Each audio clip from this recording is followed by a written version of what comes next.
La filosofía es la única disciplina que se pregunta por sí misma. La filosofía es una búsqueda reflexiva, crítica y racional acerca de los primeros principios de una manera autónoma. ¿Cuál es el sentido del ser? ¿Por qué hay entes y no más bien el puro ser o la nada? ¿Qué es la nada y el ser? ¿Por qué hay cosas? El conocimiento como medio para el conocimiento como fin. La filosofía solo busca saber la verdad en todas las esferas de la verdad. Penetrar a lo profundo, trascender a lo eterno, remontarse a lo metahistórico.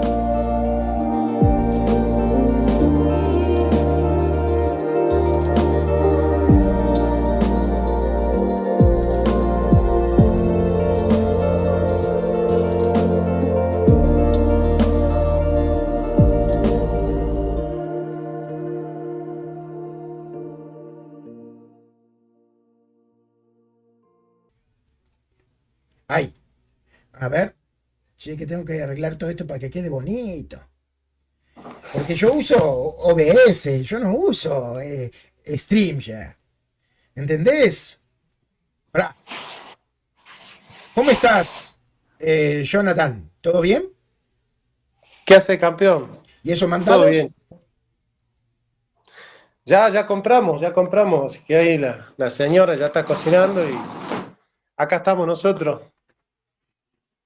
Muy bien.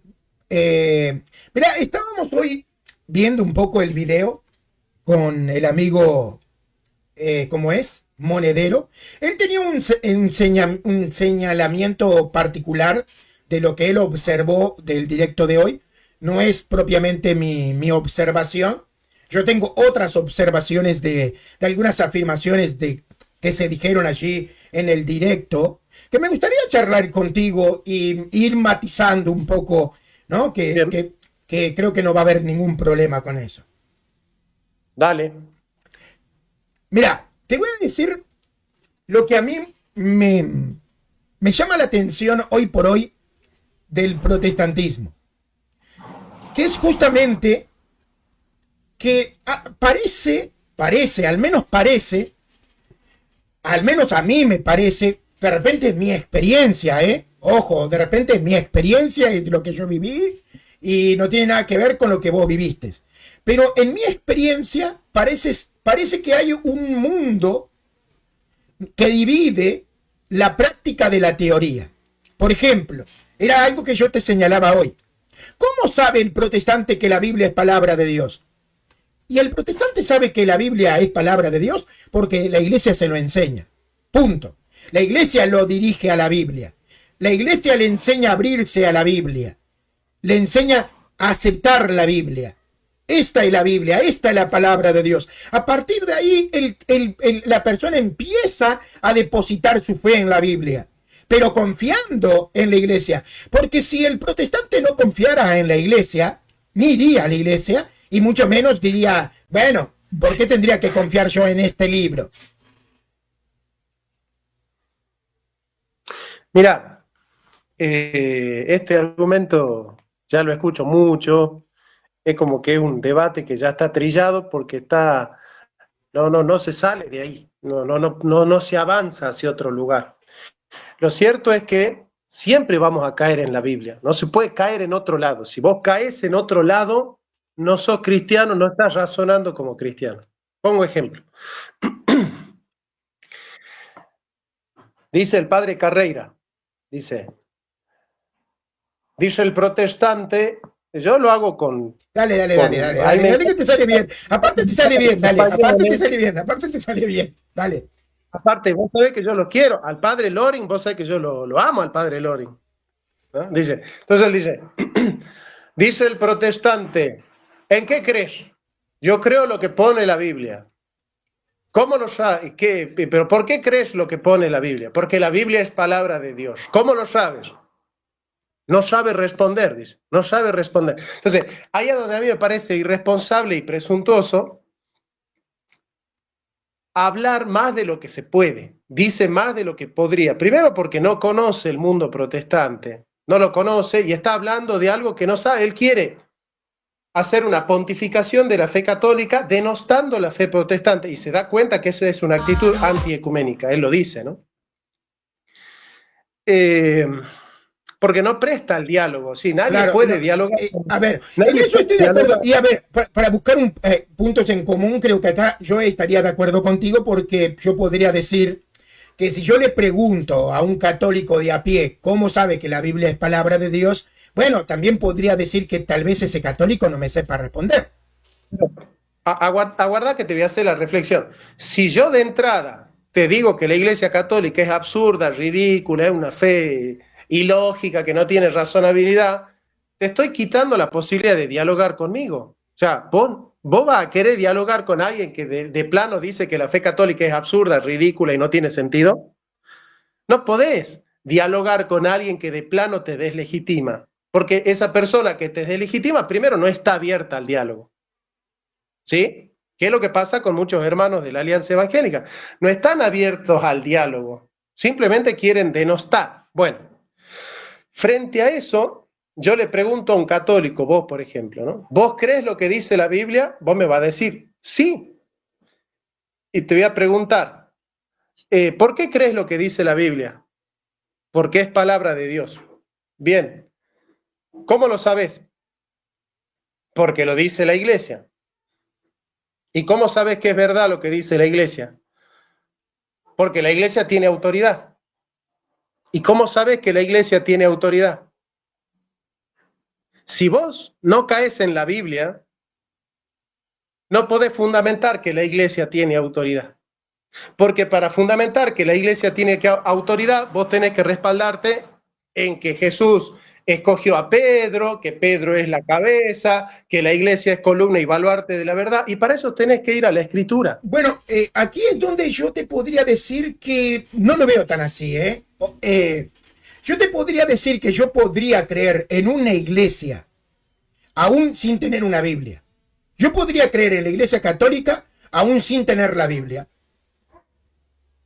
Porque si lo... ¿Cómo? ¿A qué apelarías para confiar ciegamente en la Iglesia sin acudir a la Biblia? Porque la fe católica no consiste en confiar en la Iglesia. Yo también confío en la Iglesia evangélica. Yo tengo confianza en la Iglesia evangélica. Yo sé que la Iglesia evangélica tiene autoridad. Porque la Iglesia evangélica tiene la autoridad que le confiere el tener la presencia del Espíritu Santo, el invocar a Cristo y el predicar el Evangelio. Ahora, esa autoridad en el catolicismo tiene un plus, y es que para el católico su iglesia además es infalible. ¿Cómo vos podrías no confiar en la autoridad de tu iglesia? Porque esa los protestantes también confiamos en nuestra iglesia, sino en aceptar que tu iglesia es infalible, es decir, que tu iglesia no puede errar a la hora de interpretar la Biblia o a la hora de comunicar la verdad de Dios. No puede errar, es imposible que erre, que tu iglesia cuando se pronuncia oficialmente pueda, no que lo cometa, sino que pueda cometer un error. El católico niega que su iglesia pueda cometer un error. Claro, en cuanto a los dogmas, sí. Y es que si yo no creyera eso, si yo no creyera, a ver, por eso te digo, yo soy, a ver, en mi historia hay dos Luises, ¿no? Porque hay un Luis protestante que de repente, en algún momento, cuando era protestante, tenía una fe más ciega que la que tiene hoy. Hoy yo soy una persona que razono mucho más, que soy mucho más criterioso, que trato de pasar todo por la razón también, para buscar un sentido, ¿no? Entonces, y no porque sea católico, porque este Luis se viene construyendo desde antes. Te estoy diciendo que en la etapa de mi vida cristiana, ¿no? Cuando yo era calvinista, ya era mucho más criterioso, o sea, ¿entendés? Usaba mucho más la razón porque los reformados me enseñaron justamente a fortalecer mi fe a través de una búsqueda. Ahora, vos me decís, ¿cómo sabés que la iglesia es infalible? Y bueno, es un tema de fe, fe en la historia, fe en el testimonio de la iglesia. Yo le tengo fe al testimonio de una iglesia que cuenta y que hay suficientes argumentos históricos para creer que sí estuvo en el contexto de la muerte y resurrección de Cristo y que escucharon el mensaje de Cristo y que recibieron la responsabilidad de predicar. Entonces, como yo tengo todo eso, digo, tengo datos suficientes como para sostener que al menos la Iglesia Católica viene de allá. Ahora, si la Iglesia Católica o la Iglesia Cristiana no es confiable al 100% en cuanto a estas cuestiones, entonces las escrituras del Nuevo Testamento tampoco son confiables. Porque básicamente para yo sostener la confiabilidad que le doy a la iglesia, estoy haciendo exactamente el mismo ejercicio para darle confiabilidad a las escrituras. Es que el procedimiento es exactamente el mismo. No, déjame explicarte. Dame un tiempito para hacer un desarrollo. Esta fe ciega, de hecho, hace falta ser más irracional para ser católico que para ser protestante, porque el protestante tiene que dar cuenta de su fe haciendo una hermenéutica, una apelación a la ciencia, a la Biblia. ¿Pero qué protestante, Jonathan? Los teólogos. La fe, el 2%, el 2%. Pero el católico tiene un póker, un as bajo la manga, que es decir, mira, ser católico de las redes, así como lo hacen muchos, es llegar a esta conclusión y decir, mira, yo llego a la conclusión de que la Iglesia Católica es la Iglesia de Cristo. Por lo tanto, yo no tengo que examinar todos los dogmas de la Iglesia para verificar su veracidad. Desde el momento en el que yo acepto por fe que la Iglesia Católica es la Iglesia de Cristo y que es infalible por pura fe, porque vos sin fe no podrías fundamentar para tu razón y conciencia que tu Iglesia Católica es infalible, porque los hechos históricos y los análisis críticos te pueden llevar tanto a los aciertos de tu Iglesia como a los errores de tu Iglesia. Salvo que vos mires con un solo ojo pirata y digas, no, yo solo voy a ver los aciertos de mi Iglesia, pero no voy a ver los errores de mi Iglesia. Ahora, ¿vos por qué podés hacer la vista gorda a los errores y mirar con enjundia los aciertos? Porque vos tenés fe de que tu iglesia es infalible. Ahora, en el fondo, vos como católico no podés creer que tu iglesia es infalible solo por la historia de la iglesia, porque la historia de la iglesia tiene errores y aciertos. Ahora, ¿vos por qué crees que es infalible? Porque vos acudís a la Biblia, y en la Biblia se escribe, estaré con ustedes hasta el fin del mundo, edificaré sobre esta piedra edificaré mi iglesia y las puertas del infierno no prevalecerán sobre ella. Pero, y Jonathan, disculpa que si yo te al corte. católico le saco todos esos versículos bíblicos, el católico con la sola historia no podría probar que su iglesia es infalible. Pero ¿no te das cuenta que exactamente una persona podría desacreditar a la Biblia mostrando los errores de los escritores? Yo podría decir, mira, si Pedro cometió errores y tuvo que ser rezongado por el propio Cristo, ¿cómo podés confiar vos en Pedro sabiendo que Pedro incluso tuvo que ser reprendido por Pablo, por Cristo? Siempre vamos a caer en lo mismo. ¿Ves? Es por la fe. Es por la fe. De fe en fe. De fe. El justo por la fe vivirá. De fe en fe. Nosotros, los cristianos, por lo menos los cristianos, nosotros cristianos, los protestantes, comenzamos con la fe y terminamos en la fe. Y por eso yo decía hoy, el canon de la Biblia no tiene solo criterios extrínsecos como la autoridad de la iglesia. La autoridad de la iglesia es distinta a la Biblia. La autoridad de la iglesia está en la iglesia, no en la Biblia. Ahora, el católico de redes parece razonar que los criterios por los cuales los textos sagrados son canónicos son solo criterios extrínsecos, son solo, digamos, una arbitrariedad de la iglesia.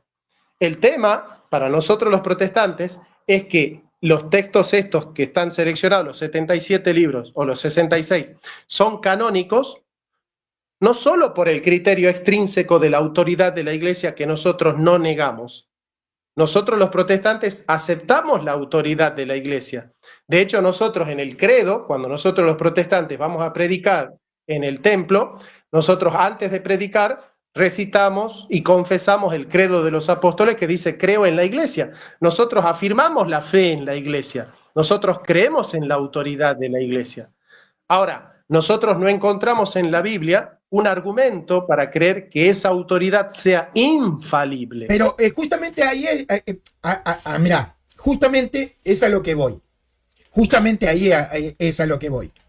Si yo usara tu razonamiento para filtrar a la iglesia, no, yo filtro a la iglesia y digo, voy a poner un estándar para filtrar a la iglesia. ¿Por qué la iglesia no puede ser infalible? Porque históricamente la iglesia ha cometido errores. Ok, entonces la iglesia no puede ser infalible. Voy a aplicar los mismos estándares para la Biblia.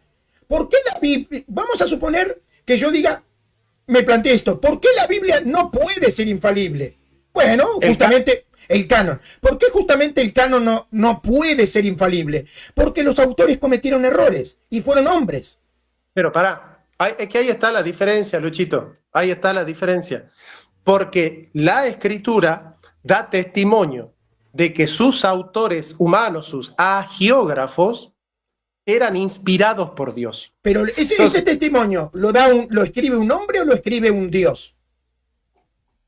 Lo escribe el hombre y por fe nosotros creemos. Pero ves que vos ahí, de forma discriminada. Sí. Yo entiendo, Lucho, que vos me decís, si vos crees que el autor humano que pone por escrito el texto es falible, ¿por qué entonces aceptás la palabra de ese hombre falible como infalible? Por eso te digo, para mí es que el problema no es mío, el problema es católico.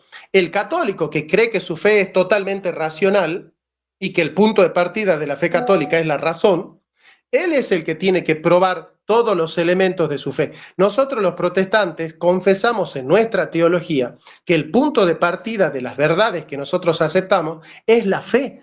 Nosotros aceptamos la fe en Dios y en función de Dios, que es el que inspira, sabemos por fe, que ese testimonio es infalible, aunque el autor humano sea falible. Ahora, la inspiración consiste en que, en cuanto escritor del texto sagrado, no en sí mismo, supongamos que yo soy agiógrafo de un texto sagrado. Yo en mí mismo, yo no soy infalible, en mí mismo. Ontológicamente no soy infalible. Ahora, en cuanto yo me torno infalible, solo en cuanto escritor del texto sagrado, porque la inspiración consiste, y lo dice Dei Verbum, en garantizar para el autor. Exactamente, y eso es lo que creemos nosotros los católicos. ¿Qué? Que eso es lo que creemos nosotros los católicos, digo. Pero por eso te digo, Luchito, vos me estás llevando a que yo crea que el autor agiógrafo es infalible en todo. No, jamás. No, por eso.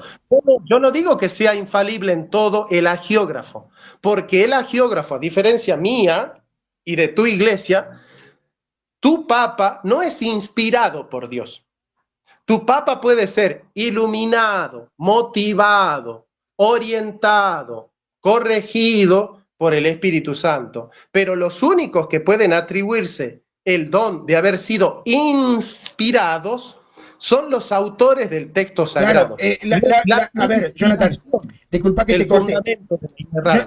Te entiendo. Para nosotros los católicos, la inspiración, la iluminación, no son como, a ver, ¿cómo te puedo decir? Cosas tan diferentes, sino que son medios. O sea, Dios a los agiógrafos los inspiró y a los papas o a los obispos que trabajan en el magisterio, en cuanto están en comunión y en cuanto sirven a Dios a un propósito, son iluminados. La iluminación y la inspiración son los medios que Dios va a usar o la forma en que Dios se manifiesta para garantizar que el mensaje que Dios quiere comunicarnos nos llegue de forma correcta.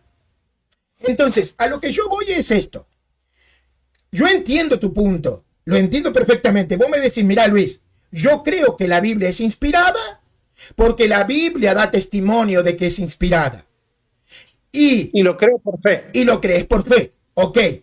Ahora, obviamente que vos los errores de los agiógrafos lo vas a descartar los vas a descartar porque la fe te va a llevar a descartar los errores. Porque vos vas a decir, a ver. Yo acepto los errores de los agiógrafos, pero esos errores no son errores en el mensaje de la salvación. Exacto. Yo acepto que pueden equivocarse en datos históricos, geográficos, qué sé yo, de decir que el sol se detiene cuando en realidad no se detiene el sol. Yo acepto que pueden cometer errores en cuanto a lo histórico, a lo científico o a lo extra salvífico y espiritual. Yo digo que la Biblia es infalible cuando se lee todo texto en función de la historia de la salvación. Entonces, bajo ese aspecto salvífico, yo creo en el testimonio de las Escrituras. Testimonio de las Escrituras que se sostiene por la credibilidad intrínseca del testimonio y por la autoridad extrínseca de aquellos que acudieron al testimonio y que fueron y tuvieron una vida santa y que a nosotros nos motivan y que a nosotros nos inspiran. El problema es que el Papa, que es movido por el Espíritu Santo, no tiene el mismo rango de autoridad y de infalibilidad que el escritor santo que fue inspirado por el Espíritu Santo, porque la diferencia es que la inspiración garantiza la infalibilidad. En cambio, el estar movido por el Espíritu Santo no garantiza la infalibilidad, porque justamente el hombre, y lo enseña tu Iglesia Católica, puede resistir al Espíritu Santo. Claro, nosotros creemos que los apóstoles también podían resistir al Espíritu Santo. Como lo resistió, pero claro, como lo resistió Judas. Ahora, el hecho de que ellos pudieran resistir al Espíritu Santo no es un problema para la inspiración. No creemos que sea un problema para la inspiración. Ahora, claro, pero exactamente. Entonces, cuando vos me decís a mí, los apóstoles no resistieron al Espíritu Santo en cuanto a la inspiración, bueno, yo te digo, los papas tampoco. Los papas que en temas de dogma no fueron. ¿Los papas no resistieron al Espíritu Santo nunca? Y Pedro resistió siempre el Espíritu Santo, no resistió siempre, respóndeme. ¿Ves que lo hacía de forma discriminada? ¿Ves que lo hacía? Por eso te digo, entonces no podemos discriminar. Si Pedro resistió al Espíritu Santo, según tu postura, y esto no afecta la inspiración y la infalibilidad de las Escrituras, ¿por qué tendría que afectar la idea de que el Papa sea infalible porque muchos papas o el Papa de turno resista? No, pero porque la inspiración se da solo en función de la escritura del texto sagrado. No es que Pedro fue inspirado toda su vida en todo lo que él hacía, porque si Pedro hubiese sido inspirado en toda su vida, en todo lo que él hacía, Pedro se hubiese equivocado cuando le dijo, no se hubiese equivocado cuando le dijo al Señor, Señor, no vas a morir, no queremos que mueras. O cuando le dijo a Pablo que se circunciden también los gentiles. Si Pedro en sí mismo hubiese sido inspirado, no hubiese cometido ningún error. Pedro fue infalible solamente en cuanto escritor del texto sagrado. Por eso te digo, pero mira, Jonathan, por eso te digo, nosotros como católicos no creemos que el Papa sea infalible en todo momento. O sea, básicamente el razonamiento es el mismo. Si Pedro pudo ser infalible en cuanto participó por voluntad de Dios de la infalibilidad de Dios para poder comunicar la verdad de forma correcta, ¿por qué no lo puede hacer el Papa particularmente en el momento de definir los dogmas? Lucho, a ver, sí. O nosotros no estamos de acuerdo en el concepto de inspiración, o estamos hablando de dos cosas distintas. Para mí, el concepto de inspirare es que Dios sopla su palabra y su mensaje al espíritu del profeta y lo mueve en su voluntad, porque los autores sagrados fueron movidos por el Espíritu Santo e inspirados. O sea, el moverse del Espíritu Santo en su voluntad y el inspirado en su inteligencia. El autor sagrado fue inspirado cognitivamente y movido volitivamente para que quiera todo lo que Dios dice y para que sepa todo lo que Dios quiere. Y pone por escrito, sin error, por obra del Espíritu Santo ese texto. Ahora, yo te pregunto, el Papa cuando escribe una encíclica, ¿está siendo inspirado en su mente y movido en su corazón para que escriba infaliblemente la encíclica? No, la respuesta es no. ¿Cómo anda, Hugo? Saludos, profe, un abrazo enorme. Claro, entonces no me podés poner en términos de equivalencia lo que sucede con el autor sagrado y lo que sucede con un papa. No me podés poner no, pero pará. Lo que pasa es que no me estás entendiendo. A ver, un segundo. ¿Cómo estás, querido Hugo? No te veo, Lucho, No pasa nada, ahora pongo la cámara para que me vean todos, porque ahora sí, que puse la pantalla completa. Escúchame, yo no estoy diciendo que la infalibilidad, o sea, la inspiración sea igual que la iluminación o cosas por el estilo. Lo que te estoy diciendo, que no necesariamente tiene que haber inspiración para que haya infalibilidad en un escrito o una declaración del Papa. Para vos sí, para nosotros no. Entonces tendríamos que discutir, claro. Y ahí está el detalle. Déjame preguntarle algo, Luchito, al profe. Dale. Profe, totalmente de acuerdo con su concepto y su distinción entre lo que es inspiración, iluminación o asistencia, ¿no? Es verdad lo que usted dijo. De hecho Ordóñez da el concepto que de alguna otra manera maneja la Iglesia Católica sobre la inspiración. Y sí, habla de theonuptos o soplo o influjo, que viene siendo lo mismo, ¿no? Hay un influjo en el agiógrafo, aumenta las capacidades cognitivas de esta persona, y por este movimiento que hace el Espíritu Santo para con las personas, para con el agiógrafo, hay una cooperación, ¿no? Del Espíritu Santo y el agiógrafo, los dos trabajando en conjunto, primera causa Dios, segunda causa el ser humano, ponen por escrito la palabra de Dios sin error. Eso es lo que reza Dei Verbum, estoy totalmente de acuerdo con usted. No le pasa eso al Papa ni al Magisterio, posterior a ello. Lo que es distinto, lo que ocurre es una asistencia del Espíritu Santo. Entonces, lo que dice Lucho me parece espectacular que lo traiga a la mesa, porque la causa de la infalibilidad no es el medio, es Dios. La inspiración es el medio que utiliza Dios para dejar la palabra por escrito sin error. Así como Dios utilizó el dedo en las tablas, Él no inspiró a nadie ni asistió a nadie, fue directamente y escribió en el dedo, ¿no? Claro. Allá vamos a poner qué interpretación es esa. Otra cosa es que la asistencia. Entonces, el modo va a ser distinto. El que ocurre en la iglesia, eso lo sabe usted porque usted sí estudió Pininot. Está bien, pero sí, a Salvador Pininot, sí. Ahora, teología fundamental. Ahora, claro, fíjate vos. Claro. Dios es causa de la infalibilidad. Protestantes y católicos estamos de acuerdo en eso. Pero el único medio por el cual esa infalibilidad queda garantizada es la inspiración. Y eso lo dice la Biblia.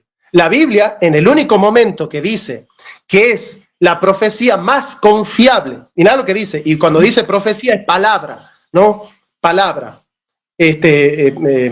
Prosforicos, profecía, oraculos, es la palabra más confiable, y mira lo que dice, la palabra más, cuando dice más, es que hay otras que son confiables, pero no tan confiables como esta que es la más. Y así dice la Escritura. Entonces dice, la Escritura, la palabra más confiable de todas, o sea, cualquier palabra que se diga por ahí no es tan confiable como esta, que es la más confiable de todas. Y esta, que es la más confiable de todas, es la Sagrada Escritura. Bien. Y pregunta Pedro. Pará. Dale. Bueno, y me gustó.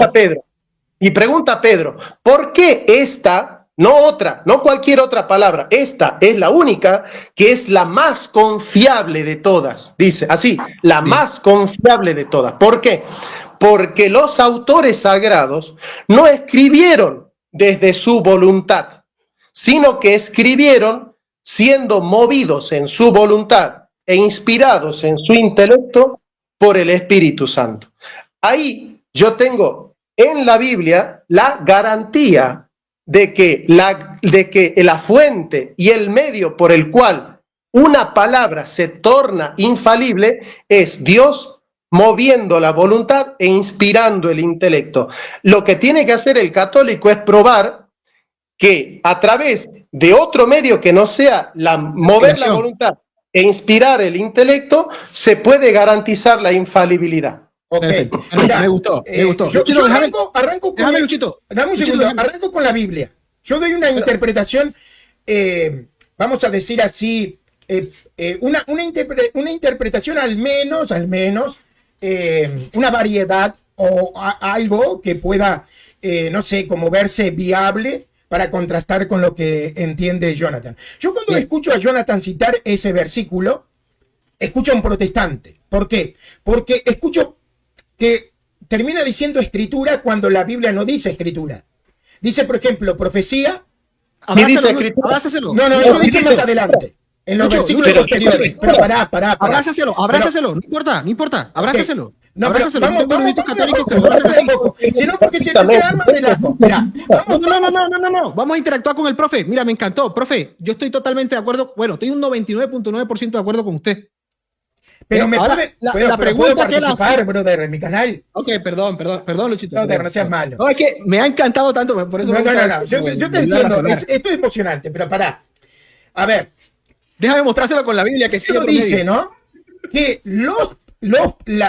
la palabra más segura son las palabras de las profecías. Porque los profetas no entregaron profecías por voluntad propia. No dice escribieron, sino entregar la profecía. Ahí no está hablando de escritura hasta el versículo siguiente, que sí menciona las escrituras. Ahora, vos lo que tendrías que relacionar es justamente las escrituras del versículo siguiente con este versículo. ¿Qué relación tiene, verdad? Y acá tenemos que hacer un ejercicio hermenéutico. Pero aún así, cediéndote eso, nosotros podríamos demostrarte que la infalibilidad se ha dado no solamente por los agiógrafos, porque vos tenés que reconocer que muchos de los agiógrafos no fueron los que recibieron las profecías, simplemente fueron los que escribieron, pero los que recibieron la profecía, muchos de los que recibieron la profecía ni siquiera escribieron. Por ejemplo, es más, ni siquiera los apóstoles todos escribieron. Por ejemplo, se dice que Pablo no escribió todas las cartas, que fueron autores, como Lucas. Otros dicen que Marcos era el que escribió para Pedro. Entonces, sí, Lucho, pero tienes que lidiar, no estás lidiando con el argumento del profe. No estás lidiando Luchito, con el argumento, porque vos el no estás argumento haciendo del un profe, ejercicio hermenéutico. el Estás argumento haciendo del un profe ejercicio es el argumento del profe es la profecía más segura. Y eso dice el texto. Voy No a puedes leer ir el contra el texto. texto. ¿Y cuál es la profecía más segura? La que fue entregada a los profetas. Ahí Y está. que no fueron entregadas por voluntad humana. No. Esa es la Voy a profecía leer más el segura. texto. Voy a leer el texto porque parece que el católico, cuando lee Santiago, que la justificación es por fe y obra, dice amén ciegamente. Pero Profe, yo le otros digo amén. textos- Yo soy católico y le digo un 99.9% a su. Bueno, yo le digo 100% a la Biblia que es me verdad. refiero, a la Biblia le digo A su 100% interpretación, amén. Jonathan. A la Biblia le digo 100% amén. A su Claro, interpretación, a una pizquita allí, que es Hagamos- el medio. Hagamos Pero hagamos déjenme una cosa. déjenme No la voy a interpretar. No la voy a Déjenme interpretar. Pero Pero ya, deme un segundo, déjame que profe. lea. Pero vamos a hablar de un versículo que no hemos leído, porque acá están diciendo Pedro, que no, el la más versículo segura. 17 no tiene nada que ver con el 18. No, Mirá, tiene dice, que no, ver, eso. pero hay que ver la No, relación. Dice, mirá lo que dice, pero cuando él recibió de Dios Padre honra y gloria, le fue enviada y nosotros oímos esa voz enviada del cielo. Tenemos también la palabra profética más segura. Cuando yo digo palabra profética, cuando la Biblia dice palabra profética, no es predestinar el futuro, es toda la Biblia, es palabra profética. ¿Vos no crees Porque que esté hablando de la predicación de la iglesia? prosfóricos. No, pero pará, vamos de a poco. Prosfóricos, la palabra profética más segura, a la cual hacéis bien en estar atentos como una antorcha que alumbra en lugar oscuro. Es decir, esa es la antorcha que alumbra más que cualquier otra, tiene más luz que cualquier otra cosa. Hasta que el día aclarezca y el lucero de la mañana salga en vuestros corazones. Entendiendo primero esto, con respecto a lo que está diciendo, no con otra cosa. Que ninguna profecía, está articulando con la palabra profética, ninguna profecía de la escritura, esa es la más confiable. Todas las palabras que fueron escritas son confiables y ninguna de la profecía de la escritura es de interpretación privada. ¿Qué significa privada? Privada significa en ausencia de aquel que la inspiró. Porque, y ahí ata, y dice, nunca, porque cuando el católico dice no es de interpretación privada, es interpretar sin el magisterio. Pero acá no está diciendo interpretar sin el magisterio, acá está diciendo interpretar sin aquel que la inspiró.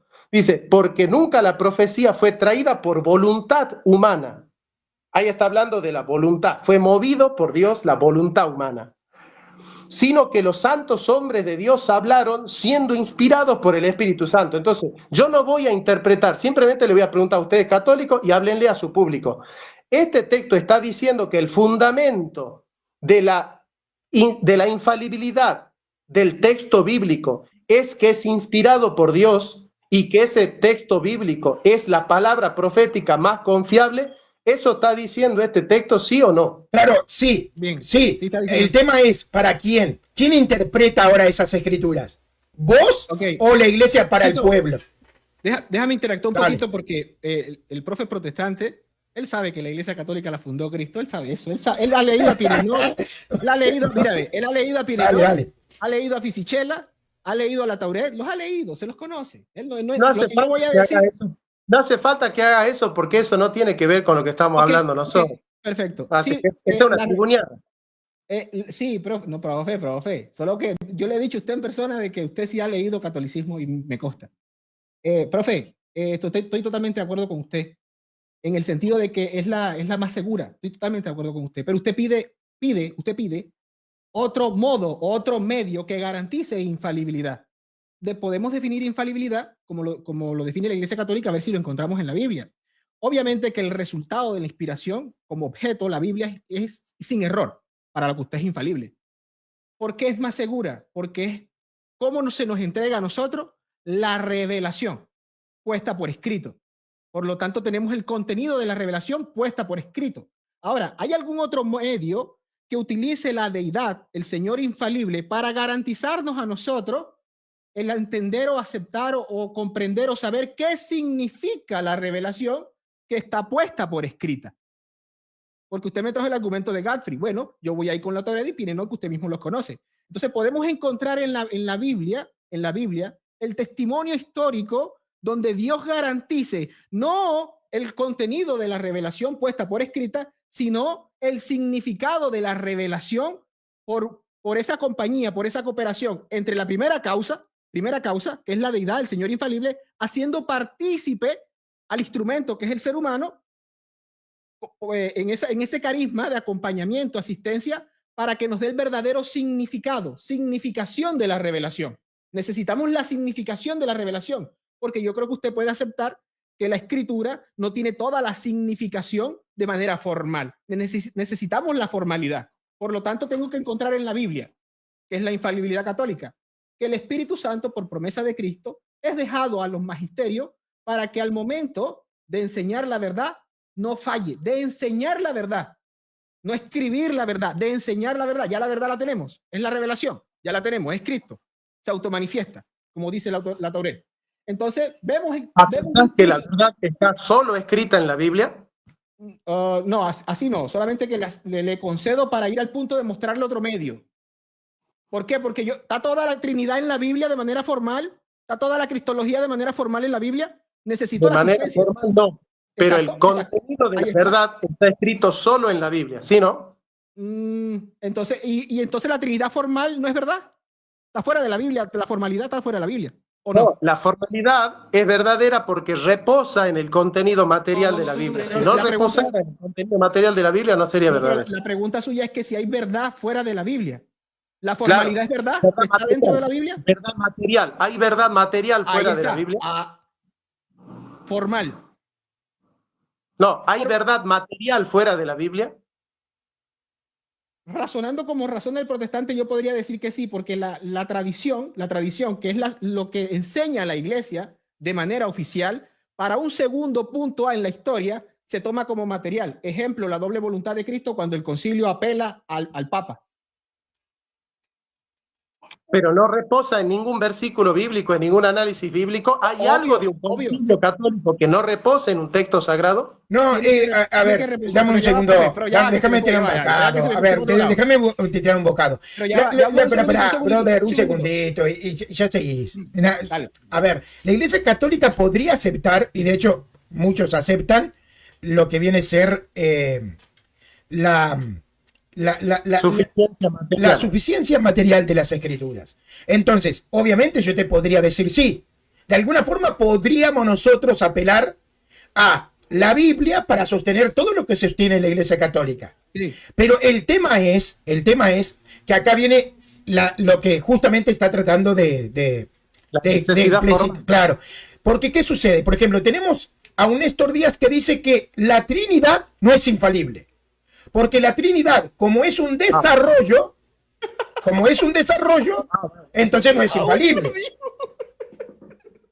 No, porque No, pero que tiene que ver, pero no, es que tiene que ver. A ver, si el desarrollo está fuera de la Biblia, el desarrollo está fuera de la Biblia, y el desarrollo no es infalible, por lo tanto, la Trinidad hacer un desarrollo no es infalible, y tendría razón Néstor Díaz. Luchito, Sí. espera, mira, enfócate en el argumento. Dale. Lo que el profe pidió fue buscar otro medio aparte de la inspiración para tener un contenido inerrante o sin error. Eso fue lo que él apeló. Y yo se lo estoy mostrando con la Biblia.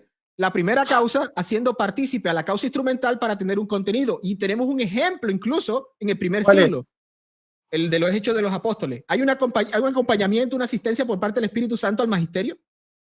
A ver, decime el texto, así lo leemos. Vamos leyendo. Hechos 15, 24, si mal no estoy. Me corrigen. A ver, Hechos 15, 24. Vamos a ver, hombre. Es un evento, es el evento. Anda ya, vamos a ver, Y Juan, y cuando dice, les dejaré el paráclito para que los lleve a toda verdad. Son dos pasajes. Vamos. Hay que reconocer que el padre Carreira era garrotero. Eso no queda. Un genio. En física, sí. ¿Por cuánto hemos oído? Y sí, hay gente que es genio en matemática, hay gente que es genio en economía y no son genio en teología. Bueno, yo no soy genio en teología. Y tampoco me vendo genio en teología, ¿no? Pero por lo menos soy consciente de que no soy bueno. Por cuanto hemos oído que algunos que han salido de nosotros, a los cuales no dimos órdenes, os han inquietado con palabras, perturbando vuestras almas, mandando circuncidarnos y guardar la ley. Dice Hechos 15, 24. Perdón, ¿me pueden corregir, ayudar ahí? Dice, no les ha parecido bien al Espíritu Santo y a nosotros no imponeros estas cosas. Hay una asistencia, hay un acompañamiento, una vinculación del Espíritu Santo para con el magisterio para tomar una decisión. Hechos 15, ¿me ayudan ahí? Hechos 15, 20, 24 más o menos, Hechos 15, 28. 15, 28.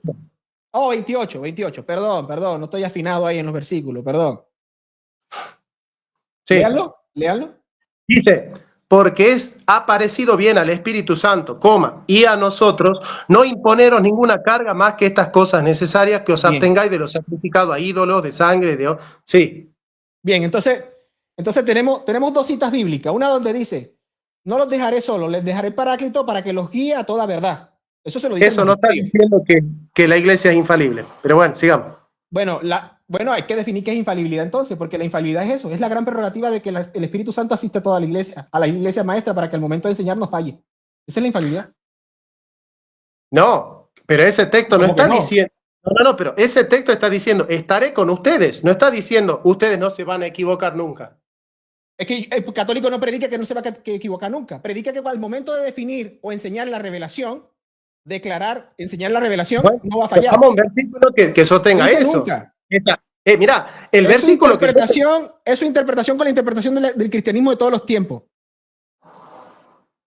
No, el versículo que yo te interpreté, aunque yo te leí, porque no hace falta interpretarlo, dice claramente que materialmente la escritura es infalible y es la única infalible, porque dice, es la más confiable. Que sea la más confiable significa que todas las otras palabras no son tan confiables como esa, ¿sí? No son tan confiables como esa. Entonces, en esta gradación de confiabilidad, la más confiable es la escritura. Con eso desarmamos el catolicismo, que enseña que hay contenidos materiales que están fuera de la escritura y que son igualmente confiables que la escritura. Y eso enseña Dei Verbum. No, pero no seas así, Jonathan. ¿Qué vas a desarmar nada, Jonathan, con ese argumento? No desarma nada. Tiene un problema. Escúchame, va a tener un problema con el magisterio del siglo IV, que cuando define enseñanza, porque una cosa es, yo estoy de acuerdo con el profe, toda la encíclica, su contenido, todo no es inerrante. Es la definición. Es el dogma. De hecho, lo que usted está diciendo lo cree el católico. El dogma, como gran prerrogativa, tiene que estar fundamentado en la revelación. Lo implícito tiene que ser explicitado. El dogma es explicitado. Es la revelación explicitada. Y es la iglesia, eso, la definición. Dogma e interpreta la Biblia, es infalible. Eso me querés probar con este versículo. Ok. Yo lo que tengo que mostrar es yo lo que le tengo que mostrar es que, primero, punto 1, tengo que mostrarle que el magisterio es el que tiene la autoridad auténtica para enseñar las cuestiones concernientes a Cristo. Eso lo dice Efesios 4:11, Mateo 28 y Estoy Juan. de acuerdo. Ok, bien. El magisterio Entonces, cristiano tiene la necesidad y la obligación y la prerrogativa de enseñar lo que la está escrito en revelación, la Biblia. lo concerniente a Cristo, la revelación. Bueno, Y- para sí. garantizar que enseñar la revelación, que al momento de enseñar la revelación no se equivoque, hay una promesa de Cristo que es la asistencia del Espíritu Santo. Lo vemos en Hechos 15, circuncisionistas no, versus no circuncisionistas. No es toda la encíclica, es la definición, es lo que concierne a la revelación. No, por eso, a ver, yo acepto, porque hay varios saltos que hay que dar para hacer lo que vos estás haciendo. Primero, yo tengo que suponer que hay una parte del magisterio de Jerusalén que no creía sola escritura, es decir, que el magisterio de Jerusalén creía que había contenidos materiales al margen de lo que está escrito y que tenían igual autoridad que lo que está escrito. Por un lado, decir, esto no está en la Biblia, pero es tradición oral. Yo sé que no todos los católicos creen en eso, pero hay muchos católicos y papas católicos que dijeron, esto no está en la Biblia, es tradición oral. Por otro lado, yo tengo que creer que la Iglesia Católica es la misma que la de Pedro en el Concilio de Jerusalén y que el Concilio de Nicea, el segundo Concilio de Nicea, tiene la misma autoridad que el Concilio de Jerusalén, cuando nosotros sabemos que los apóstoles tenían una inspiración por parte del Espíritu Santo y estaban movidos por parte del Espíritu Santo de una manera especial, porque son los apóstoles, los 12 apóstoles, son el cimiento de la verdad, edificados bajo el fundamento de los profetas que escribieron el Antiguo Testamento y los apóstoles que escribieron el Nuevo Testamento. Ahora, la prerrogativa según la cual vos suponés que Benedicto XVI tiene exactamente, porque eso es ser católico, tiene exactamente la misma autoridad de Pedro, es una cuestión que yo te puedo decir como protestante, a mí me parece irracional. ¿Ves? ¿Por qué? Porque yo no tengo esa fe. Claro, pero... Ok. Luchito, yo le hago una pregunta al profe. Dale. Yo le hago una pregunta al profe. Ya va. Yo le hago una pregunta al profe. Yo creo que el profe sabe la distinción entre institución y constitución. Si la Universidad de Buenos Aires es fundada hace 200 años y se le pone un decano, el dueño, el que la funda, pone un decano, la autoridad del decano de hace 200 años versus la autoridad del decano hoy día, ¿es distinta en su función de decano? ¿Es diferente o es la misma? No vale. No ¿Cómo que no vale. vale? No vale. Ah, porque No vale, suponemos una eclesiología fundamentada en el primer, con los apóstoles, profe. Pero ¿sabe por qué? Porque Timoteo... pero Jonathan, acá lo único que quería decir era matizar ¿Cómo que no vale? que solamente no podemos apelar a la autoridad de los apóstoles cuando hablamos de la infalibilidad, porque tenemos que incluir a los agiógrafos. Y los agiógrafos no todos eran apóstoles. Entonces tenemos que entender que Dios no solamente usó a los apóstoles, usó también a los agiógrafos. Entonces, pero muchacho, Lucho, yo pienso que al profe ya hay que hablarle con las distinciones exactas. Nosotros, el catolicismo y la Dei Verbum ya coloca cada cosa en su lugar. El término infalibilidad es un término novedoso del siglo XIII. Guido Terra lo coloca. La Iglesia siempre ha creído que la Iglesia es inerrante, tanto la Biblia como la Iglesia. Punto uno. Punto dos, pero cuando se matiza, lo que pasó con los agiógrafos es un momento único dado por la inspiración. Lo que sigue de ahí en adelante para el magisterio, que no todos los apóstoles fueron inspirados, lo corrijo al profe, Lucho tiene razón y tiene que aceptar allí, porque Marco no era apóstol, Lucas tampoco. Pero fue inspirado. Es claro, pero ellos no eran directamente los 12 apóstoles, no hacía parte. Por eso quería matizar ahí. Punto. Entonces, ¿qué pasa? Que cuando hablamos de infalibilidad y usted le acuña infalibilidad a la Biblia, yo lo entiendo como protestante, lo entiendo a usted, ¿no? Para nosotros sería inerrante. Pero si hacemos la matización, ya podemos ver la continuidad de la Iglesia y esa compañía del Espíritu Santo, que es lo que garantiza que no falla al momento de darnos a entender que es la revelación. Porque de lo contrario, el cristianismo lo que tiene es un libro comprendido por 73 o 66 libros y vea tú qué significa eso. Y a nosotros lo que nos importa es el significado. Pero yo te pregunto, cuando vos decís la Iglesia, cuando define un dogma, es infalible, ¿de qué iglesia me estás hablando? Me gustó, me encantó, profe. Usted es un genio, profe, usted es un genio. Profe, mire, aquí hay que definir qué es iglesia. Yo le hago una pregunta a usted. ¿Usted está de acuerdo con San Ignacio de Antioquía de definir iglesia como esa comunidad de cristianos reunidas en torno al obispo? No, ¿No está de acuerdo con Ignacio allí? no, yo estoy de acuerdo con Pablo, que dice, no todos los que descienden de Israel son israelitas, ni todos por ser descendientes de Abraham son hijos, sino en Isaac te será llamada descendencia. Esto es, no son hijos de Dios lo que son hijos según la carne, es decir, según lo que podemos ver, sino según la promesa. Es decir, solo forman parte de la iglesia los escogidos. Eso Pero enseña esos San Pablo. escogidos, pero esos escogidos. Bueno, bien, ahora vos, loco. Estamos en mi canal, déjame una, brother. Tengo una pregunta que para mí es fundamental. Déjame traer a No, Jesucristo. pero solamente una pregunta, nada más, brother. Porque, a ver, yo estoy de acuerdo con Jonathan. Estoy de acuerdo. Pablo y San Ignacio no se contradicen. ¿Por qué? Obvio, ¿Por allá qué? voy. Porque para San Ignacio, justamente los que eran parte de esa iglesia obedientes a Cristo, tenían que estar obedeciendo a Cristo y girando en torno al obispo. Por lo tanto, si vos me decís que Pablo habla de una iglesia, y esa iglesia, esa comunidad es la elegida, la pregunta es, ¿Dios llevaría a esa iglesia a obedecer los preceptos que Dios le ha dado a la iglesia? Por lo tanto, acá lo que tendríamos que ver es si lo que plantea San Ignacio de tener un obispo va acorde con lo que presenta el apóstol Pablo. Porque si va acorde con lo que presenta el apóstol Pablo, entonces Pablo y San Ignacio no se contradicen. Y no Está bien, tanto, pero la pregunta que le hago yo a Hugo es si Ok. San Ignacio está hablando de la iglesia de Roma o de la iglesia ortodoxa, que definió que el Espíritu Santo viene del Padre, pero no del Hijo. No traiga la causa filioque, profe, no haga eso. Bueno. No me traiga ese rompecabezas ahora, profe. Dale, bueno. Que por lo menos los padres de la iglesia están a favor de los católicos romanos. Allá sí los ortodoxos no quieren creer en sus ancestros. Y tengo mucho. Es más, traería a Eduard Sachinsky y va a nombrar como a 25 padres que van a estar a favor de los católicos romanos. Pero vamos por esta, profe. Yo no le niego su acepción de iglesia, pero la infalibilidad recae en sujetos como causa instrumental. Por lo tanto, tienen que ser hombres de carne, hueso, visibles, que pastoreen la iglesia porque son los que enseñan. Un fantasma no me enseña ni me va a decir lo que significa aquí cuando dice que Dios es creador, es esto. Es una persona de carne y hueso que ha sido instituida por Cristo o ha sido dejada por los obispos, por los apóstoles como obispos en las iglesias locales y son las encargadas de pastorear. Por eso yo ahora no le traigo solamente a Ignacio para que acepte mi acepción de iglesia, que es para donde recae la infalibilidad. Le traigo a Jesucristo. Por ejemplo, Jesucristo dice que cuando hay algún problema, ¿qué hay que hacer?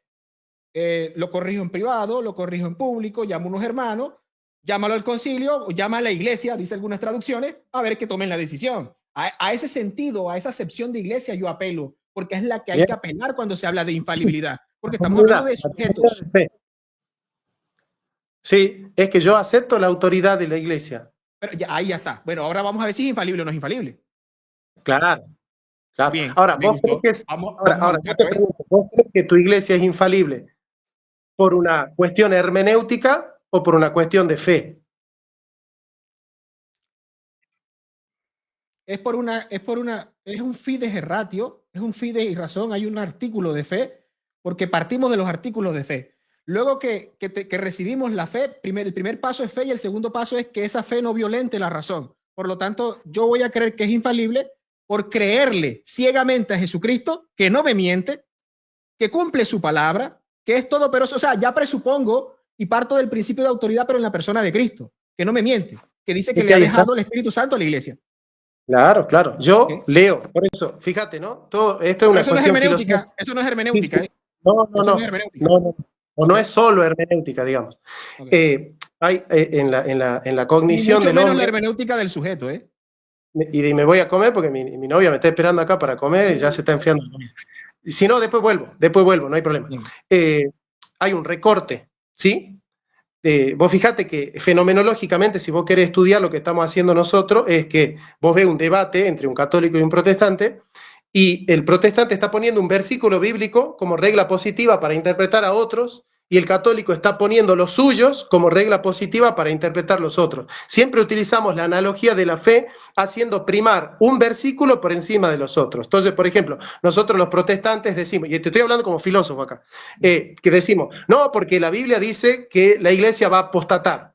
Bueno, entonces tomamos en serio ese versículo y podemos, de alguna manera, interpretar a la luz de esa creencia de que los hombres son falibles, somos pecadores, de que las iglesias en Apocalipsis, de las 7 iglesias, 5 habían apostatado, de que muchos obispos no siguen a Dios, de que el mismo Pedro se desvió de la fe correcta y tuvo que venir Pablo a corregirlo, y basándonos en todo eso, nosotros interpretamos que la iglesia tiene autoridad, pero que esa autoridad no es infalible. El católico lee otros versículos bíblicos que le llevan a creer que su iglesia es infalible, y si yo te lo quiero exagerar, es absolutizamos un versículo bíblico y relativizamos otro. Y eso hacemos católicos y protestantes.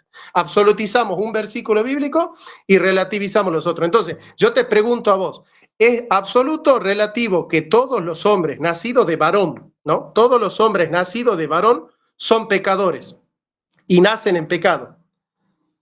Para mí eso es una verdad absoluta. Para ustedes esa es una verdad relativa, porque María fue hija de varón, pero no nació con pecado y no fue concebida con pecado. Entonces, todos relativizamos textos bíblicos, porque yo te pregunto a vos, la Biblia dice textualmente dice, la predestinación no depende del que quiere ni del que corre, sino de Dios que tiene misericordia. Te pregunto, ¿esa es una verdad absoluta o relativa? Pero, ¿Me vas a relativizar? Jonathan, vos disculpame, pero para nosotros, por ejemplo, que todo hombre nace con pecado es una verdad absoluta. Que haya excepciones no relativizan nuestra postura. O sea, ¿por qué no fue María? ¿Por qué María no nació con pecados? Porque Dios la salvó antes de nacer. Pero yo te digo, la verdad es, todo varón, todo ser humano nacido de varón, necesariamente nace con pecado original. Esa o es una verdad absoluta o es una verdad relativa. Para el catolicismo es una verdad relativa. Pero entonces es como decir, a ver, claro, pero a ver, es como decir, toda mujer para poder tener un hijo tiene que justamente embarazarse de un hombre. Ahora, verdad relativa. No, para mí no es relativa. Para mí es una excepción no puede llevar a la relatividad una verdad. Sí, es relativa porque es en relación con todo aquello que no es María. Es relativa, relativa a la situación, relativa a la situación, a la excepción.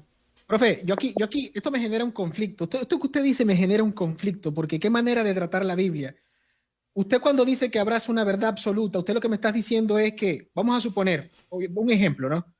La Biblia tiene 1000 pasajes y 999 pasajes dicen no le llames padre a nadie, pero hay un pasaje que dice honra a tu padre, o un apóstol dice yo soy un padre para ustedes son hijos para mí. Entonces es una cuestión como que mayoría, como usted me lo explica es mayoría. No, el catolicismo lo que dice, bueno, tengo que aceptar las dos.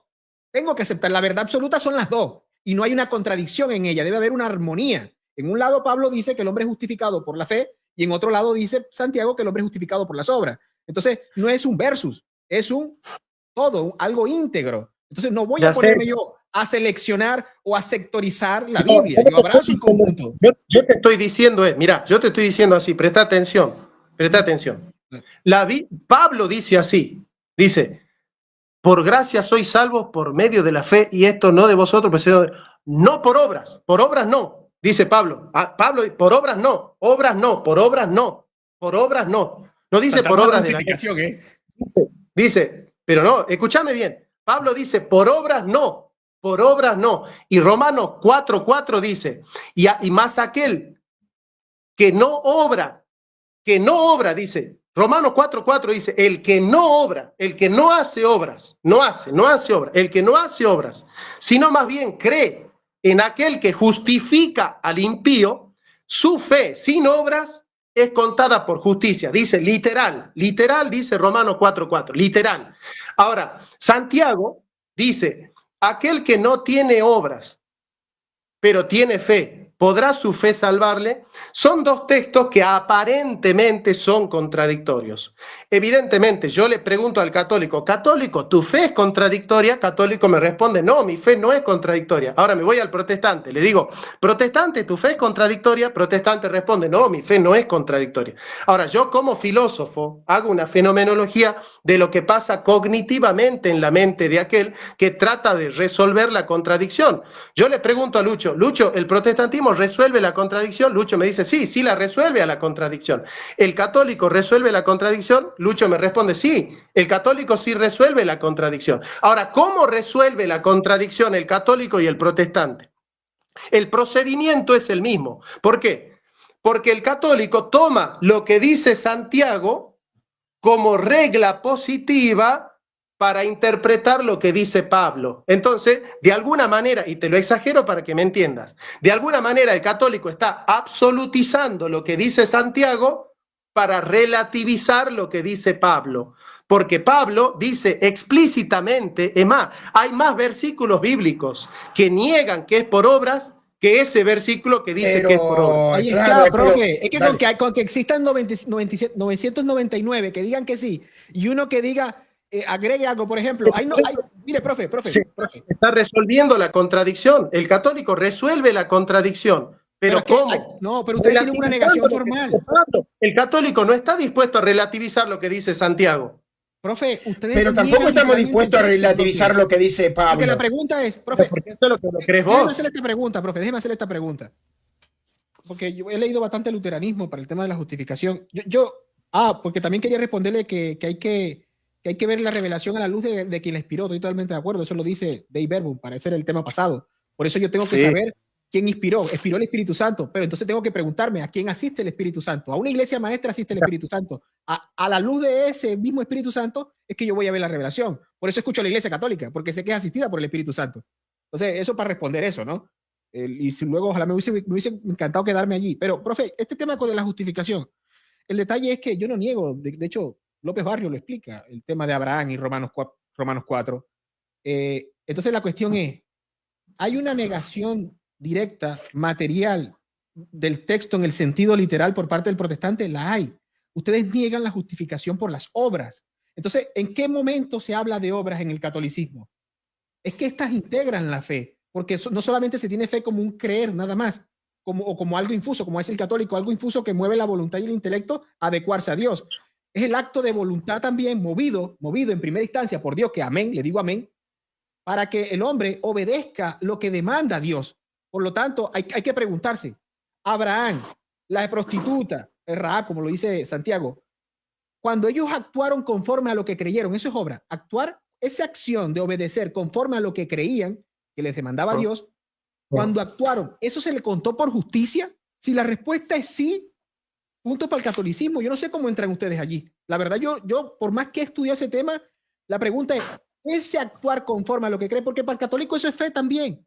O sea, el fe de fidelidad, de confide, de fidelidad, entra allí, la integra. Fe como la fe infusa, fe como contenido y fe como el acto de obediencia a actuar conforme a lo que creo. La pregunta es, ¿sí o no? Cuando actuaron conforme a lo que creyeron, ¿eso se le contó por justicia? Sí. Ya está, punto para el católico, punto para el católico, profe. Que usted no lo quiera aceptar es otra cosa. Está bien, pero pará. Escúchame. Para nosotros hay una distinción entre ser justo y hacerse justo. El ser justo es una declaración en la cual yo ya soy salvo. Y el hacerme justo es el proceso de santificación. Para nosotros, escuchad, es el proceso de santificación. Para nosotros, el hacerse justo es por obras, las obras de Dios, que Dios preparó de antemano. Por eso, para mí, y eso discúlpenme los arminianos, para mí, la única manera de ser protestante coherente es ser calvinista. Si no sos calvinista, vas a caer en la contradicción. Bueno, ahí te doy la razón, Te doy toda la razón del mundo. Yo te voy a hacer un solo ejercicio donde vos, para defender tu fe... de tema, ¿eh? Sí, no pasa nada, estamos conversando, charla de amigos. Para defender el procedimiento. Dale. Y miren que lo vamos a hacer así.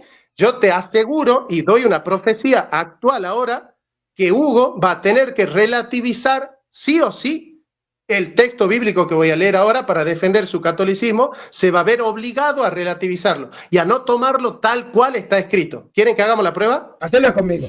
Ok, Yo sé que te va a tirar. Dale, vamos con Dale. Lucho. Vamos Te conmigo, vas a vamos ver- conmigo. Dale, pues. Te vas a ver obligado Dale. a relativizarlo, sí, así, y a decir, bueno, pero no es tan así. Dale. Lanzo la profecía, Lucho en 2 minutos va a relativizar un texto bíblico. Dale, Mirá, dale. te lo voy a leer, escúchalo atentamente. Dale, yo lo y escucho. vos, para defender tu catolicismo, lo vas a tener que relativizar sí o sí. Dale. Es imposible que no lo relativice. Eso lo hice yo Va. con un protestante. Dios me está castigando. Dios me está castigando porque le dice que no es protestante, Johnny. Vamos a ver si se cumple. Dale, Vamos a dale, ver si dale, se dale. cumple la profecía. Dios me está Lucho castigando. va Vamos a arriba. relativizar el texto bíblico. Lo va a relativizar. Escuchen Dale. lo que va a pasar. Mira. Romanos 9, que siempre voy a esto, pero escucha bien, ¿no? Dale. Dice, porque la palabra de la promesa es esta: por este tiempo vendré y Sara tendrá un hijo. Y no solo esto, sino también cuando Rebeca concibió de uno, de Isaac nuestro padre, pues aún no habían nacido,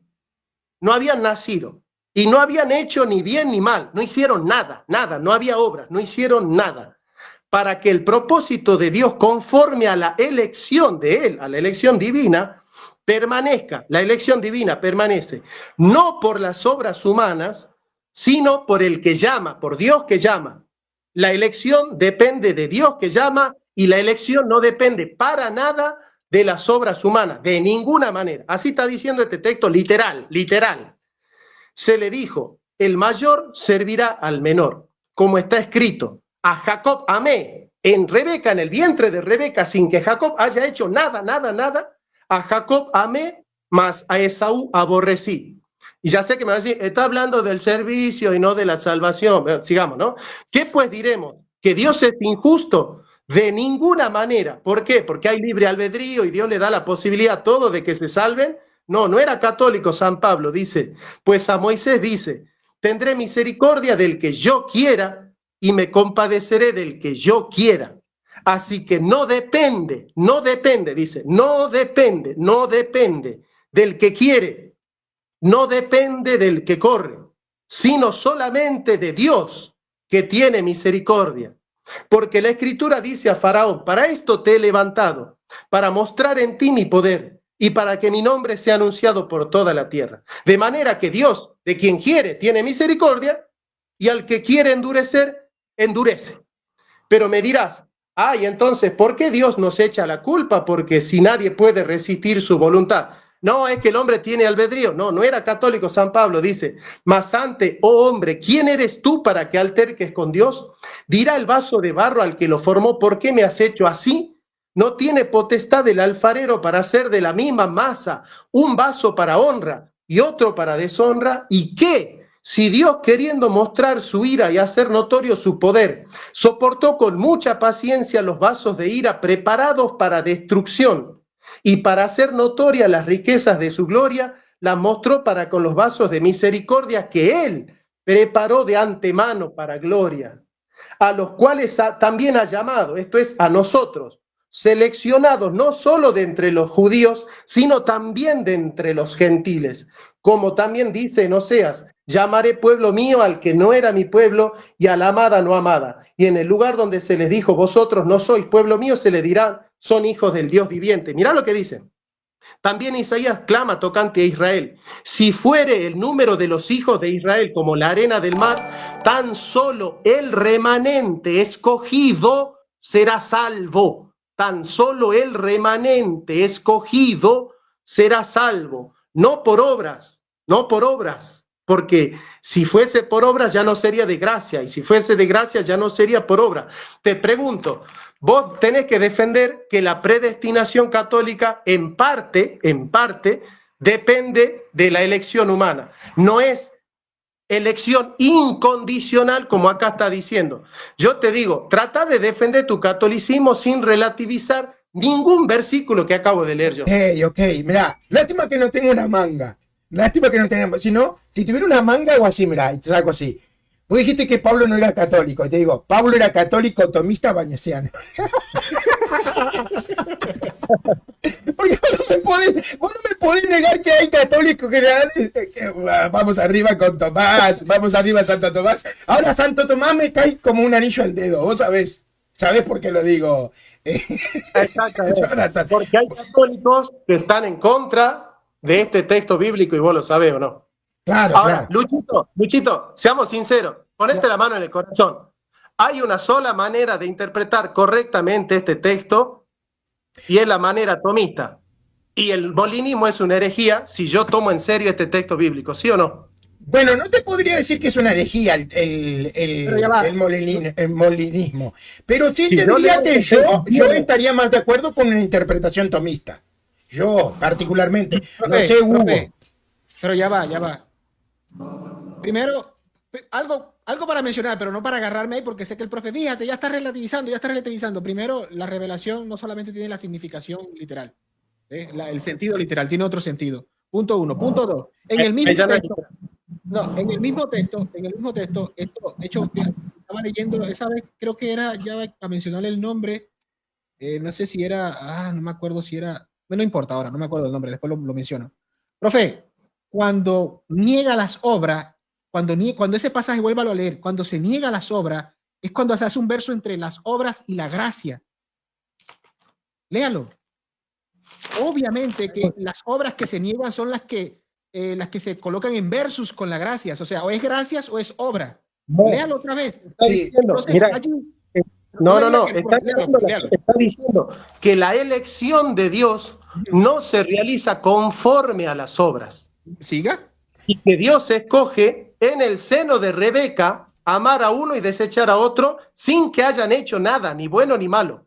La elección no se da conforme a las obras. Yo lo que le quiero mostrar es que hay un punto A, hay una escena A y una escena B. La escena A es cuando se niega las obras o cuando se dicen que no es por obra, que el mismo texto lo dice, es esas obras en versus gracias. Si es gracia o es obra, obviamente es gracia. El catolicismo reza lo que reza ese pasaje. Lo primero es la gracia. Es más, usted sabe, primero con Santo Tomás va a tener la voluntad antecedente y consecuente, cosa que usted siendo tomista debería de ver un poquito para que vea que con la voluntad consecuente se explica la postura católica del obrar del hombre. ¿Ve? ¿Te vas a perdonar si te arrepientes? Porque lo dice la Biblia. Acá está negando de manera absoluta que la elección no es conforme a lo que el hombre quiere ni a lo que el hombre hace. Ok. Si lo interpreto como usted lo está interpretando, voy a tener problemas con Pedro cuando dice que arrepiéntanse o cuando Juan dice que tenemos un abogado que si nos confesamos, él nos perdona. Entonces, pero no está hablando de elección. No está hablando de elección. Pero no está hablando de la elección ahí. Pero claro, déjeme defender primero las obras, déjeme defender el tema dónde van las obras, defender este punto para ir al otro punto. Exacto, yo creo que acá hay un tema de orden, Por ejemplo, está bien, yo entiendo que al final y al cabo, como dice Jonathan, algunos podrían ver esto como que, bueno, el católico fuerza el pasaje para que pegue con el catolicismo, el protestantismo fuerza el pasaje para que pegue con el protestantismo.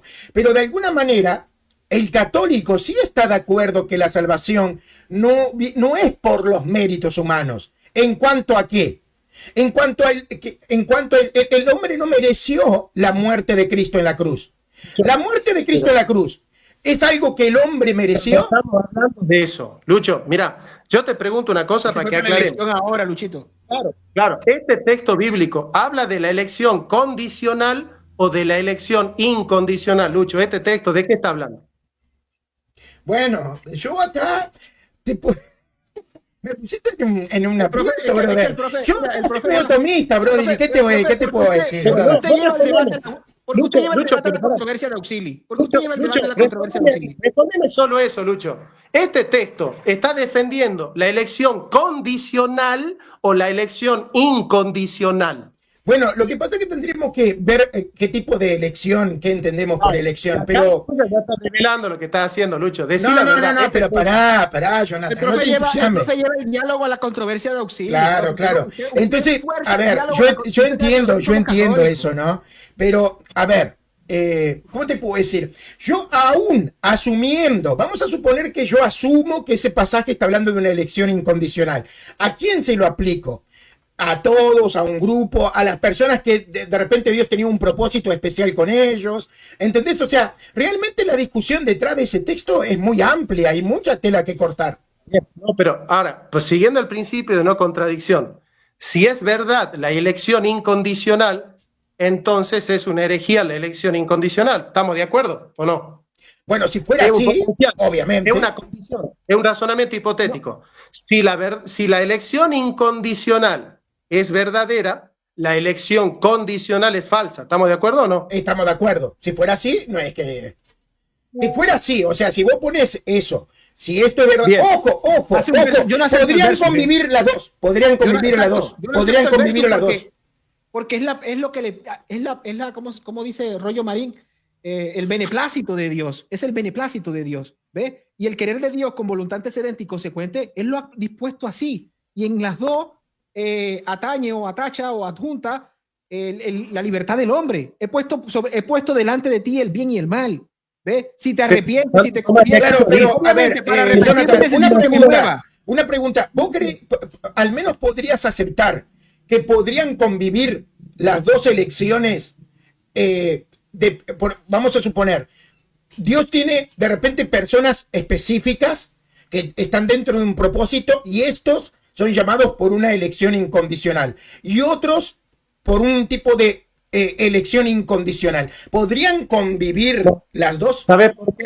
Porque este texto termina diciendo, si los hijos de Israel fueran igual que las arenas del mar en cantidad, tan solo el remanente escogido sería salvo. Está hablando de la salvación. Porque hay católicos que enseñan que este texto está hablando del servicio o no. Claro, pero aún así, a ver, Dios tiene un plan. Dios tiene un plan para llevar ese plan adelante y salvar a muchos. Tiene que sí o sí escoger algunos. Por ejemplo, lo que hizo con la Virgen María. Eso fue predestinado, elegido, preestablecido. Entonces, para salvar a muchos, Dios tiene que elegir a algunos de forma particular. ¿Ves? Entonces, para mí no hay un problema. Me tengo que ir, hermanos. Un abrazo. Profe, un abrazo. Ojalá otro día. ¿Cómo te capaz ahora que se puso polémica la cosa con esto? Sí, ahora que sí.